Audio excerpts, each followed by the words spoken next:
নমস্কার সমস্ত বন্ধুদেরকে অনেক স্বাগত। দেখছেন এই মুহূর্তের অনুষ্ঠান বিজ্ঞানের আলোয় সনাতন জ্যোতিষ, এবং যারা ধারাবাহিকভাবে অনুষ্ঠানটা ফলো করেন তারা আমার সঙ্গে একমত হবেন যে সবসময় বিজ্ঞানের আলোয় সনাতন জ্যোতিষ আপনাদের কাছে নির্ভেজাল তথ্য তুলে ধরার চেষ্টা করে, এবং প্রত্যেকটি তথ্যের সঙ্গে আপনারা কিন্তু বৈজ্ঞানিক ভিত্তি তার সংযোগটা পাবেন। এটা ভীষণ গুরুত্বপূর্ণ। আজকে এমন একটা সময় আমরা বসবাস করি, আমাদের চারপাশে না তথ্য প্রচুর, সৌজন্য ইন্টারনেট। যে কোনো বিষয় আপনার জানার থাকুক, আপনি ইন্টারনেটে চলে যেতে পারেন, সার্চ করতে পারেন, কোনো সোশ্যাল সাইটে যেতে পারেন, দেখবেন অজস্র তথ্য আপনার সামনে চলে আসবে। তার মধ্যে কোনটা সঠিক আর কোনটা ভুল এটা বোঝা মারাত্মক চাপের। সত্যি কথাই, এত ধরনের তথ্য রয়েছে, আপনি তো সব বিষয়ে বিশেষজ্ঞ হতে পারেন না, আপনার পক্ষে বোঝা সম্ভব না কোনটা সঠিক কোনটা ভুল। এবং এই জায়গাতে দাঁড়িয়ে যখন চারপাশে এত ধরনের প্রলোভন, এত বিভিন্নভাবে আমরা ব্যস্ত হয়ে পড়ছি যে নিজেদের সঙ্গে নিজেরা আর সময় কাটাই না, নিজেদেরকে জানার চেষ্টাও করি না, কি করে আমাদের মধ্যে যে ভালো প্রবৃত্তিগুলো রয়েছে সেগুলোকে নিয়ে চর্চা করব, আমাদের সেটুকু সময় নেই। বরঞ্চ আমরা অনেক বেশি ব্যস্ত অন্যের ছিদ্র অন্বেষণে। কখনো ভেবে দেখেছেন এটা কিন্তু আমাদের নিজেদের মধ্যেই কিন্তু ঋণাত্মক প্রবণতা তৈরি করে।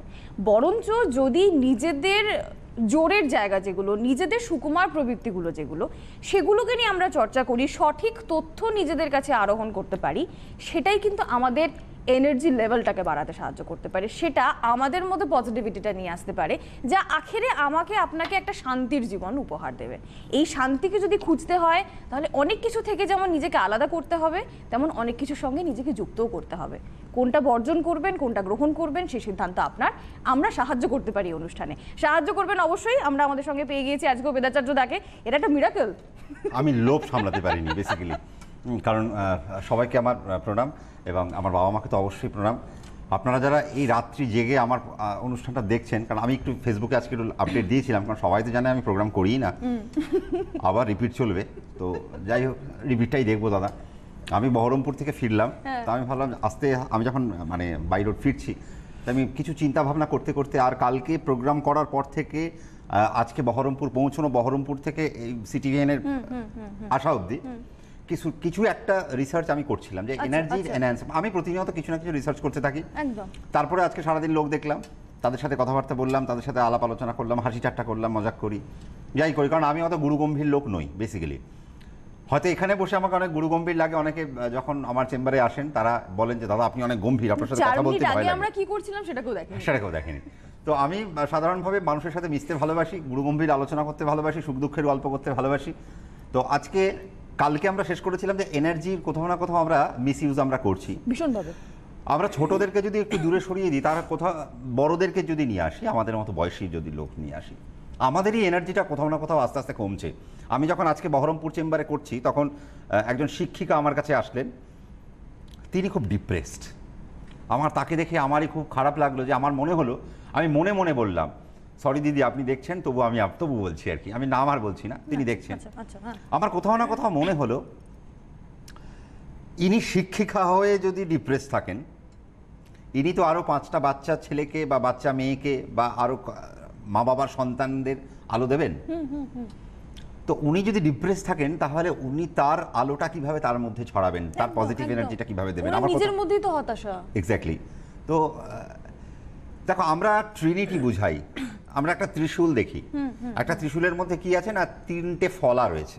3টে ফলা মানে একটা আমরা এটাকে 3টে, যদি বলি রজগুণ, যদি বলি তমগুণ, যদি বলি সত্যগুণ, 3টে গুণ এখানে রয়েছে। রজ, তম, সত্য, এই যে 3খানা যে গুণ রয়েছে, রজ, সত্য আর তম যে রয়েছে, তার মানে এটার মধ্যে কি বোঝায়, যে রাজস্বিক গুণ মানে হচ্ছে তোমার অ্যাক্টিভিটি, রাজস্বিক গুণ। সত্যগুণ হচ্ছে তোমার থিঙ্কিং, তামসিক গুণ হচ্ছে পজ দেবো। আমি কোথায় পজ দেবো না, আমি প্রথমে তো আমি সত্যগুণে যদি আসি, তাহলে সবার আগে তো আমার ব্রেন কাজ করছে, তাই তো? তার মানে কানেক্টিভিটি ব্রেনের সাথে। ব্রেন যখন আমার কাজ করা শুরু করলো, আমি ব্রাশ করা শুরু করলাম, আমি স্কুলে চললাম, আমি অফিসে চললাম, অফিস থেকে ফিরে বা স্কুল থেকে ফিরে আমি আমি হয় আড্ডা দিতে গেলাম, বা লাইব্রেরিতে বই পড়তে গেলাম, বা মাঠে চলে গেলাম বন্ধুদের সাথে খেলতে। তারপরে আবার রাত্রেবেলার কাজকর্মগুলো সারার পর এবার ডিনার ফিনার যেই হয়ে গেল, তখন আমরা পজ চলে যাব, তার মানে তখন আমি রেস্টে যাব। এই যে 3টে গুণ, অর্থাৎ ব্রহ্মা, বিষ্ণু, মহেশ্বর, এটা বেসিক্যালি ধ্রুবক। আমি কেন বলি যে অ্যাস্ট্রোলজিটাকে খুব সায়েন্টিফিক্যালি নিতে হবে বেসিক্যালি, কারণ চারিদিকে যা চলছে, চারিদিকে যে সমস্ত আলোচনা চলছে, তার মধ্যে থেকে আমার মনে হয় সত্যি কথা যদি বলা যায় নিখুঁত জিনিসটাকে তুলে আনা খুব টাফ। তার কারণ সময় আমার মনে হয়, আমি বলাটা আমার খারাপ লাগছে, তার কারণ আমি কাউকে ছোট করছি না, কাউকে বড়ও করছি না, আমি নিজেকেও আমি বড় করতে মনে করি না, কারণ আমি এখনো স্টুডেন্ট। আমি আপনাদের কাছে আমি এখনো আগাগোড়াই বলে এসেছি, আমি এখনো স্টুডেন্ট, আমি এখনো শিখছি। আমি আস্তে আস্তে আমি নেটে একটা বই পড়ছিলাম অ্যাবাউট টাইম। আপনার কাছে আপনার জীবনে টাইমের ভ্যালু কি হবে আপনার কাছে। আমি বেশ একটা ছোট্ট জিনিস বলি, একটা ছোট্ট জিনিস বলার দরকার আছে। আমরা তো এই যে এনহ্যান্স করতে চাইছি, তার কারণ এই যে আমি দেখলাম বেশ কিছু প্রোগ্রাম আজকে সারাদিন, বেশ কিছু জ্যোতিষের আলোচনাও শুনলাম। আলটিমেটলি আপনাদের ভালোর জন্য কি না, আমরা কিন্তু কোথাও পৌঁছতে পারছি না। না, হয় আপনি আমার কাছে আসুন, আমি আপনার সব সলভ করে দিচ্ছি। লুপের মধ্যে ঘুরছি। হ্যাঁ, আমরা এমন একটা বলছি যে আপনি আমার কাছে আসুন, আমি আপনার সব সলভ করে দিচ্ছি। মানে we are just acting like a god, মানে এরকম একটা ব্যাপার। মানে আমরা এমন একটা বিহেভ করছি যেন আমরা একটা ভগবান হয়ে গেছি, দ্যাট ইজ ভগবানের ম্যানেজার হয়েছে। হ্যাঁ, আমি আজকে এই 11:30 প্রত্যেক দিন আমার এই প্রোগ্রামগুলো চলে। অন্যান্য সময় যে প্রোগ্রামগুলো চলে সেটা ঠিক আছে, কিন্তু এটা তো সিরিজ ওয়াইজ চলে। আমি ভাবলাম অনেকদিন লাইভ করা হয় না, কালকে একটা 9টার সময় লাইভ করেছি, বেশ কিছু বলেছি। আজকে আমার কিছু বলার একটু প্রয়োজন আছে, তার কারণ লাইভ প্রোগ্রাম হয়, আমি একটা জন্মছক নিই, সেখানে একটা আলোচনা করি। কিন্তু আপনাদেরকে কি দিলাম, আপনার বাচ্চাগুলোকে কি দিলাম, আপনাকে কি দিলাম, আমি কি পেলাম, এটাও একটা ম্যাটার। আমি কি পেলাম? আমি তো অ্যাস্ট্রোলজি করছি সারাদিন, ছক অমুক তমুক, একটা পজিটিভ ভাইব্রেশন আপনাদেরকে দিতে পারলাম না, বাড়ি ফিরে শুধু টাকা টাকা। এটা লাইফ না বেসিক্যালি, আমার মনে হয় আমার কাছে এটা লাইফ না। Money is not a factor. আমার টাকা পয়সা শুধুমাত্র হ্যাপিনেস হতে পারে না। আমি যদি সমাজকে যদি 5টা ভালো ভাইব্রেশন দিতে পারি, সেখান থেকে আমার মনে হয় আরও কিছু আমি ভালো ভাইব্রেশন পাবো। তো আমি যখন অ্যাবাউট টাইম যখন পড়ছিলাম, তখন আমি বেশ কিছু দেখলাম এবং আমি আমার একটু পিছনের দিকে চলে গেলাম। আজকে যদি আপনারা দেখেন যে, সরি টু সে, তুমি একজন নারী, আমি তোমাকে মানে অপমান করছি না, এটা আমি বোঝানোর জন্য, সোসাইটিকে বোঝানোর জন্য বলছি। আজকে মেয়েরা কোথাও না কোথাও আমাদের সমান তালে চলতে চাইল, এটা পুরাণে বহু আগে লেখা রয়েছে। পুরাণ মানে আমরা যদি শাস্ত্র ঘাঁটি, তো সেখানে বেসিক্যালি দেখবেন, আপনারা যদি শাস্ত্র ঘাটেন, মাইথোলজিকে ঘাটেন, তো আপনারা পুরুষ দেবতার কথা কতটা জানেন আমি জানি না, বাট বেশিরভাগ নারী দেবতার কথাই, দেবীর কথাই বেশি আপনারা জানেন। আমরা কালী, আমরা দুর্গা, আমরা ভদ্রকালী, আমরা লক্ষ্মী, আমরা সরস্বতী, আমরা বাসন্তী, আমরা অন্নপূর্ণা, বিভিন্ন রূপ, মা মনসা, যা বলো, প্রচুর রূপ রয়েছে। বাট ভগবানের পুজো ওই এক বিষ্ণু, নয় শিব, নয় ব্রহ্মার তো পুজো হয় না, গণেশ, কার্তিক, এই 3টির মধ্যে 4টির মধ্যে সীমাবদ্ধ। বাট সেখানে অগন্তি কিন্তু নারীদের কথা বলা হয়েছে। তার মানে এখানে কোথাও না কোথাও লোকেট করা হলো। আজকে দেখুন, একটা সময় ছিল আমাদের সমাজ, আমরা নারীদেরকে ঘরের মধ্যে আটকে রাখতাম। তাদের যে মেধার বিকাশ, তাদের যে প্রকাশ, তাদের যে সমাজে তাদের যে অ্যাক্টিভিটি, সমাজকে যে তারা একটা জায়গায় নিয়ে গিয়ে হাজির করতে পারে, সেই জায়গাটা কোনোদিন আমরা সেই থট প্রসেসে আসিনি। তার কারণ আমরা জানতাম এটা নাকি পুরুষতান্ত্রিক সমাজ, এটা নাকি পুরুষতান্ত্রিক সমাজ, সেটা তৈরি করা হয়েছে। বাট আপনি কি জানেন, যদি আপনি বৈষ্ণোদেবী যান, তো আপনাকে ভৈরবের মন্দির দেখতে হবে। তার কারণ শিব আর মানে শৈব এবং শাক্ত যদি না মেলে, তাহলে এনার্জি পূর্ণ হয় না। ঠিক ঠিক, কারণ এটা কানেক্টিভিটি। তো কারণ কি, একটা সময় বেদবতী তো একজন, তিনি কি বেদবতী ছিলেন রামায়ণের সময়ে, পুরাকালে যখন দেখা গেছে বেদবতী রামচন্দ্রকে খুব ভালোবাসতেন এবং তিনি রামচন্দ্রের কাছে গিয়েছিলেন। তিনি বলেছিলেন যে আমি তোমাকে প্রচণ্ড ভালোবাসি, আমি তোমার সাথে বিবাহ করিতে চাই। তো রামচন্দ্র বলিলেন, দেখো আমার দ্বারা এটা সম্ভব না, তার কারণ আমি এক স্ত্রীতে আমার এই জীবনটা আমি নিমজ্জিত করে ফেলেছি। তো আমি আগামী যে কাল আসছে, এই মানে পরের যে কাল আসছে, সেই কালে যখন আমি নতুন যে মানব রূপ বা আমি যে রূপ আমি ধারণ করব, সেই সময় আমি তোমার সাথে বিবাহ করিব। তো এবার কালকে পরিবর্তন করার জন্য বেদবতী তপস্যায় গেলেন। বেদবতী তপস্যায় যখন গেলেন, সেই সময় তিনি কি করলেন, তপস্যা করতে লাগলেন এবং সেই সময় রামচন্দ্র বেদবতীর পরীক্ষা নেওয়ার জন্য ভৈরব রূপ ধারণ করে বেদবতীর কাছে আসলেন এবং বেদবতীকে বললেন তুমি আমাকে ভোজন দাও। বেদবতী তখন ভোজন তো দেবেন, ভোজন পরিবেশনও করলেন। ভোজন পরিবেশন করার পরে যখন তিনি বললেন রামচন্দ্রকে যে মানে ভৈরবকে যে বললেন আমি ভোজন পরিবেশন করলাম, উনি বললেন আমার এ ভোজন প্রয়োজন নেই, আমার শারীরিক ভোজন চাই। মানে তিনি তাকে হ্যারাস করতে চাইলেন বাই ফিজিক্যালি। তো বেদবতী সেখান থেকে তিনি চাইলেন না, তো যাই যথারীতি বাঘ বিতণ্ডা তৈরি হলো। বাঘ বিতণ্ডার মধ্যে দিয়ে বেদবতী সেখান থেকে পালিয়ে গেলেন। যদি কেউ ফোনে থাকেন একটু ওয়েট করুন, আমার গল্পটা একটু শেষ হোক, আমি আসছি, আমার কিছু বলার দরকার আছে আজকে। একদম একদম একদম। তো যিনি বেদবতী যখন পালিয়ে গেলেন এবং গুহা থেকে গুহা ঘুরে বেড়াচ্ছেন, আমরা যখন দেবদেবীর মন্দির যখন দর্শন করতে যাই আমরা দেখি যে এক একটা মন্দিরে এক একটা প্রকোষ্ঠ রয়েছে, বা আমরা যখন বৈষ্ণোদেবী যাই তো বা ভৈরবের মন্দির যাই তো দেখতে পাবো যে একটা গুহার সাথে আরেকটা গুহার একটা লিঙ্ক আপ আছে। তো তিনি কি করলেন, বেদবতী তখন রেগে গেলেন, ক্ষুব্ধ হয়ে তিনি ভৈরবের শিরচ্ছেদ করলেন এবং শিরচ্ছেদ করার পর ভৈরব তখন বললেন যে ভৈরব তখন শিরচ্ছেদ যখন করতে গেলেন তিনি তো ভৈরব তখন ক্ষমা চাইলেন যে দেবী আমি আপনার সাথে খারাপ করেছি, আমাকে ক্ষমা প্রার্থনা করি, আমাকে যদি আপনি পাপ মুক্ত বা সাপ মুক্ত করেন। তো বললো ঠিক আছে, সাপ মুক্ত করলাম। এবং বেদবতী খুব খুশি হলেন এবং বেদবতী ভাবলেন যে আমি খুব ভুল করেছি, এত বড় উগ্র চণ্ডাল যে রূপ, এই রূপটা আমার নেওয়া উচিত হয়নি। তো তিনি তখন বললেন যে ঠিক আছে, আমাকে যখন কেউ দর্শন করতে আসবে তখন তোমার মন্দিরেও দর্শন হবে। তো এটা হচ্ছে যে শাক্ত আর শৈবের যে ব্যাপার, অর্থাৎ মিলন। আমি কেন বললাম টাইমিংস, কালকে আমরা এনার্জির কথা বলছিলাম, সেই এনার্জিটা আপনার আসবে থেকে ঘড়ি থেকে আসবে। কেন এই গল্পটা বললাম তার কারণ দেখুন, কোথাও না কোথাও মেয়েদের হাতে প্রচুর ক্ষমতা, সেই ক্ষমতাকে আজও আমরা ইউজ করছি। আমরা দেবতার আরাধনার থেকে, মা দুর্গার থেকে অনেক কিছু চাই, মা কালীর থেকে আমরা কিছু চাই, মা মনসার থেকে আমরা চাই। আমরা যখন স্টুডেন্ট থাকি তখন আমরা মা সরস্বতীর কাছে হাত জোর করে বলি আমায় বিদ্যা দাও, আমায় বুদ্ধি দাও।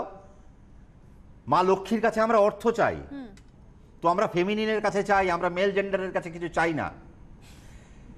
এই যে ঘড়িটি আমরা পড়ি, আপনারা দেখবেন যে আমি ম্যাক্সিমাম টাইমে দেখেছি এই ঘড়ির ভ্যালু কি আপনার কাছে। একটা ওমেগা থাকতে পারে, আপনি র্যাডো পড়তে পারেন, আপনি রোলেক্স পড়তে পারেন, আপনি এডিভাইস পড়তে পারেন, আপনি আরও অনেক বড় বড় কোম্পানি পড়তে পারেন। কিন্তু আমার মনে হয় কোথাও না কোথাও রিসার্চ বলছে যে আপনি সারা বছর যা ইনকাম করেন তার মিনিমাম অন্তত 2% পয়সা দিয়ে আপনার ঘড়ি কেনা উচিত। আচ্ছা, এবার ঘড়ির কথায় কেন আসলাম, ভাই আজকে মেয়েরা কেন আজকে এত সুন্দরভাবে এগোচ্ছে। আজকে আমাদের ভারতবর্ষে একসময় প্রধানমন্ত্রী একজন মহিলা ছিলেন, বর্তমান আমাদের রাজ্যের মুখ্যমন্ত্রী, মাননীয় মুখ্যমন্ত্রী, তিনিও একজন মহিলা। কাজ কে ভুল, কে ঠিক, কে কি করছে সেটা আমার দেখার দরকার নেই। কিন্তু ঘটনা হচ্ছে আপনি দেখবেন মেয়েরা কিন্তু ডান হাতে ঘড়ি পরে। আমি ডান হাতে ঘড়ি পরি ম্যাক্সিমাম। আমি দেখেছি যারা, তুমি জানি না তোমাদের স্কুলে যারা টিচার ছিলেন তাদেরকে তুমি দেখেছো কিনা যে তারা ডান হাতে ঘড়ি পরে। তার কারণ হচ্ছে আমাদের ডান হাতের যে নার্ভ থাকে সেই নার্ভের সাথে বাম মস্তিষ্কের একটা কানেক্টিভিটি থাকে, আর বাঁ হাতের যে নার্ভ থাকে তার সাথে ডান মস্তিষ্কের কানেক্টিভিটি থাকে। বাঁ মস্তিষ্কের কানেক্টিভিটিকে অনেক বাড়াতে হয়, এনার্জিকে বাড়াতে হয়। বাম মস্তিষ্কের এনার্জি যদি না বাড়ে তো আপনারা কখনোই এনার্জেটিক হবেন না, আপনি রিস্ক নিতে পারবেন না, নাম্বার 1। আপনি সেই রিস্কের দিকে এগোতে পারবেন না, এটা নাম্বার 2। আজকে আমরা বলি না স্যার আমার প্রচণ্ড খারাপ সময় যাচ্ছে, আপনি স্টিভ জবসকে দেখে নিন, আপনি ডেভিড বেকহ্যামকে দেখে নিন। আমি যেটা বলছি আপনারা সেটা মিলিয়ে নেবেন একদম। আপনারা এখন তো গুগল তো আপনার হাতে আছে, একদম সবার চলে যান ওখানে। এটা খুব বিপদ করেছে। আমি জানি না আপনারা কতজন খেয়াল করেন, আমাদের বর্তমান প্রধানমন্ত্রী তিনি কখনো কখনো বাম হাতে ঘড়ি পরেন, কখনো কখনো ডান হাতে ঘড়ি পরেন। ডান হাতেও পরেন। It's creates a factor. অর্থাৎ দেখবেন যত বড় বড় লোক আজকে হঠাৎ বড় লোক হয়ে গেছেন বা জীবনে তারা অনেক বেশি সাকসেস হয়ে গেছেন, আমরা কেন বলি না এটা আমাদের নন ডমিনেন্ট হাত, এটা আমাদের ডমিনেটেড হাত। তো আমি যখন সময়কে যখন নন ডমিনেটেড করে দিচ্ছি, আমিও বাঁ হাতে পড়ে আছি, ম্যাক্সিমাম টাইম আমি বাঁ হাতে পড়ি।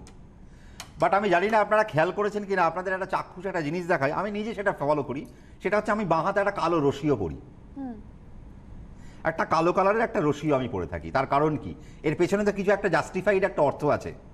এটা আমার নন এনার্জেটিক, এখান থেকে আমি ব্যয় করি। তাই না? তাই তো বলি আমরা বাম হস্তে ব্যয়। বাম হস্তে ব্যয়, আমরা সোয়াহা দিই তো এই হাতে, আমরা ডান হাত দিয়ে তো নিই। না নি না। তো এই হচ্ছে বিষয়। তো গিভ অ্যান্ড টেক পলিসি। তো গিভ অ্যান্ড টেক পলিসি মানে আপনাকে আপনার সময়ের এনার্জিকে আপনাকে বাড়াতে হবে, পরিষ্কার হিসেব। এই সময়ের এনার্জিকে যদি আমি না বাড়াতে পারি, এই জন্য ডান হাতে যদি ঘড়ি পরেন তাহলে আপনার বাম মস্তিষ্ক ভালো করে চলতে আরম্ভ করবে। দেখুন, একটা কথা বলি, জ্যোতিষশাস্ত্র আপনাদেরকে অনেক কিছু করতে পারে, কিন্তু ছোট ছোট সিম্পল ট্রিক্স, ছোট ছোট সিম্পল ম্যাটার। আজকে আমি ফোনটা হয়তো আছে কি কেউ আছেন, সম্ভবত আছেন, একবার জিজ্ঞেস করুন, একবার যদি জিজ্ঞেস থাকেন করে আমি নিই। একটু বলতে পারি। হ্যাঁ দেখি যদি থাকেন সঙ্গে। হ্যাঁ নমস্কার, আছেন ফোনে? হ্যাঁ হ্যাঁ হ্যালো, নমস্কার দিদি, অনেকক্ষণ আপনাকে অপেক্ষা করে রেখেছি, বলুন। আমি আমার ছেলের সম্বন্ধে জানতে চাই। তার আগে আমি একটু ক্ষমা চেয়ে নিই, আমি একটু আবেগে ফেসে গেছিলাম। না না দাদা, ঠিক আছে, আপনাকে আমার নমস্কার জানাই। হ্যাঁ, তার কারণ হচ্ছে আমি আজকে ভেবেছিলাম তিথিগুলো, এই যে একাদশী তিথি, এই যে আপনার প্রতিপদ, আজকে দ্বিতীয়া তিথি, প্রত্যেকটা তিথির মানুষের কিরম ধরনের খাবার দাবার খাওয়া উচিত, হাউ টু টেক এনার্জি, কিভাবে আমি সেই এনার্জিগুলোকে নেব। আজকে আপনি ছেলের জন্য জানতে চাইবেন নিশ্চয়ই, আমি বড় করে 5 মিনিটে বেশ কিছু বলে দেবো। 5 মিনিটটা আগামী 50 বছরের জন্য ইজ নট এনাফ, আমার মনে হয় এটা যথেষ্ট নয়। আপনি হয়তো আপনার ছেলের জন্য খুব যত্নবান, তার কেরিয়ার জানবেন, তার বিবাহ জানতে পারেন, অমুক তমুক হ্যান ত্যান অনেক কিছু জানতে চান। বাট আজকে মোদ্দা কথা, আমি কালকেও যেটা বলেছি, আমি আমার ডেস্টিনেশনে পৌঁছতে চাই। এটার জন্য আমাকে কি করতে হবে, তার জন্য যেটা করতে হবে সেটা হচ্ছে আমাকে খুব দায়িত্বশীল হতে হবে।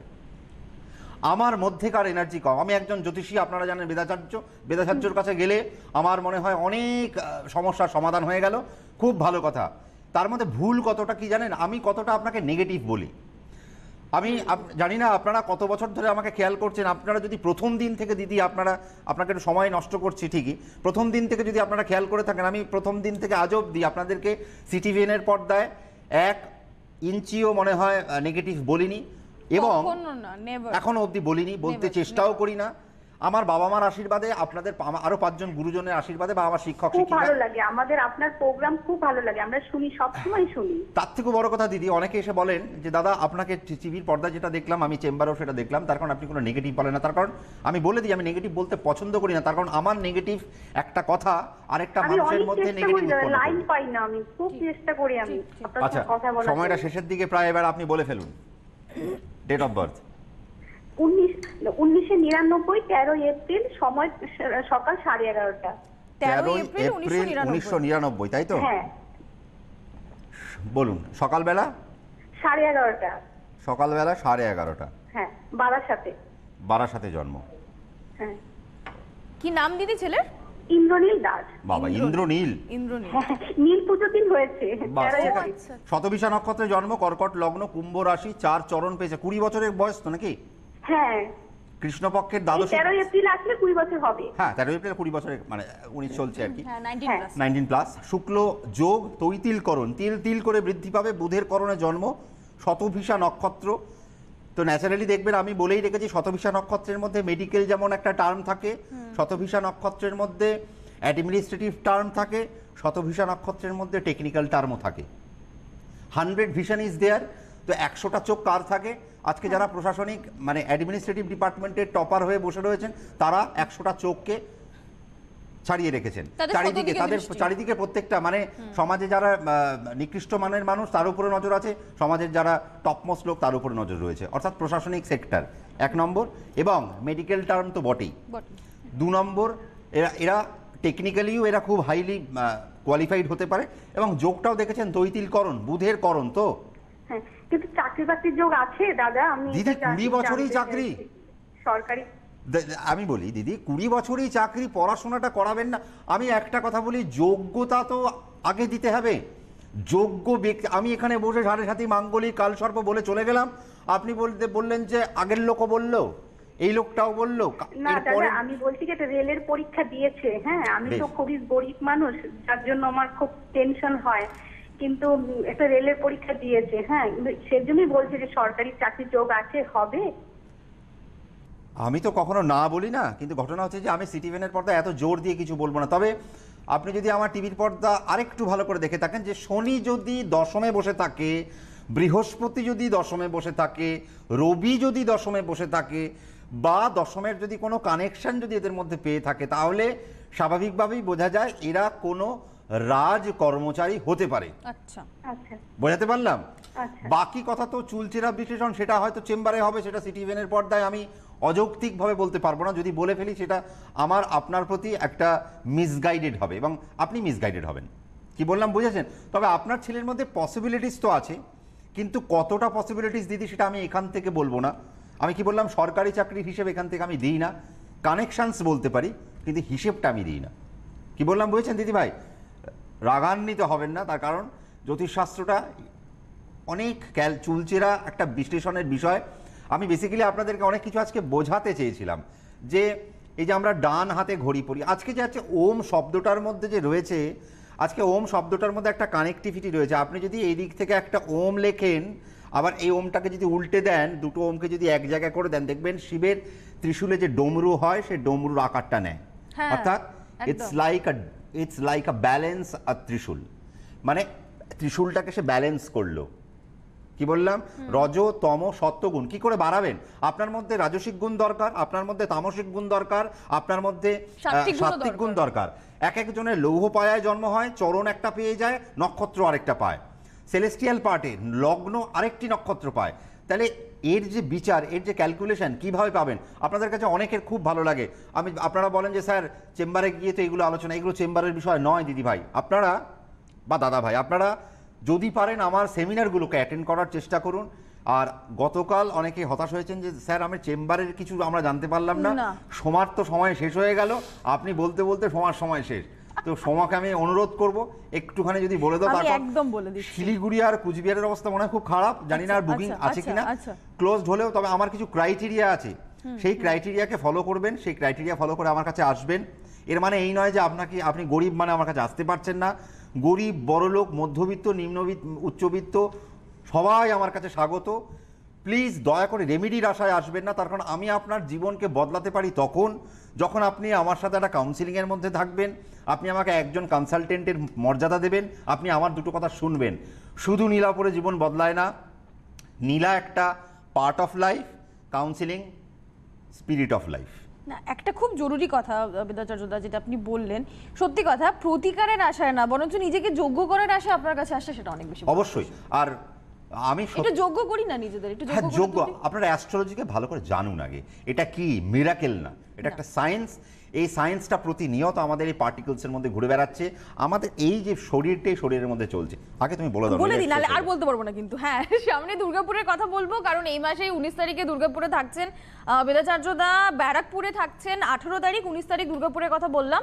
বর্ধমানে 20 তারিখ আপনারা চেম্বার পাবেন, 25 তারিখ চেম্বার থাকবে মেচেদায়। তারপর আমি বলবো মালদার কথা, 27শে মার্চ আপনারা মালদায় পেয়ে যাচ্ছেন বেদাচার্যদাকে। কোচবিহারে 28 তারিখ, এক্ষুনি বলা হলো কোচবিহার অবস্থা সত্যি খুব খারাপ, তো কোচবিহারে 28 তারিখ এবং শিলিগুড়িতে 29 তারিখ থাকবে চেম্বার। এপ্রিল মাসে আপনারা জামশেদপুরে চেম্বার পাবেন, হাতিবাগানে এপ্রিল মাসে চেম্বার থাকবে এপ্রিলের 6 তারিখ, গুয়াহাটিতে থাকছে এপ্রিলের 29 তারিখ, 30 তারিখ এপ্রিলের আগরতলায় চেম্বার, কৃষ্ণনগরে কিন্তু চেম্বার থাকবে এপ্রিল মাসের 9 তারিখ, মানে 6 তারিখ 6 এপ্রিল হাতিবাগান, 9 এপ্রিল কৃষ্ণনগর, জামশেদপুরে আপনারা এপ্রিলে চেম্বার পাচ্ছেন। আর 29 তারিখ থাকবে গুয়াহাটি, 30 তারিখ থাকবে আগরতলা। সামনে তার মানে দুর্গাপুর থাকছে, ব্যারাকপুর থাকছে 18 তারিখ, বর্ধমান থাকছে 20 তারিখ, 27 তারিখ মালদা, মেচেদায় 25শে মার্চ, 28 তারিখ কোচবিহার এবং 29শে মার্চ শিলিগুড়িতে চেম্বার থাকবে। আর যেরকম দক্ষিণেশ্বর, শ্যামবাজার এবং শিলিগুড়িতে দাক্ষার ক্লাসেস তো এখন চলছে, কি চলছে সেটা হেল্পলাইন নাম্বারে বললে সব জেনে যাবে। যেতে যেতে বলি আপনারা সকলে ভালো থাকবেন, খুব ভালো একটা রাত্রিবেলায় শুভরাত্রি আপনাদের বলবো। এবং যাদের বাড়িতে বাচ্চারা খুব দুষ্টুমি করছে, প্লিজ হাতে ঘড়ি দেবেন না তাদেরকে। আমি কালকে আবারও মনে হয় আলোচনায় আসবো, ঘড়ি নিয়ে আলোচনা থাকবে। টাইম আমাদের কাছে কতটা ভ্যালুয়েবল এবং টাইমের কতটা গুরুত্বপূর্ণতা রয়েছে সেটা আমি এখনো চলবে। আজকে আমি অনেক কিছু বলতে চেয়েছিলাম, সময় সিরিজ অনুযায়ী করতে হবে। আপনারা চোখ রাখুন, আমি নিশ্চয়ই আপনাদের কাছে আবারও আসবো। ততক্ষণ ভালো থাকুন, শুভরাত্রি, নমস্কার।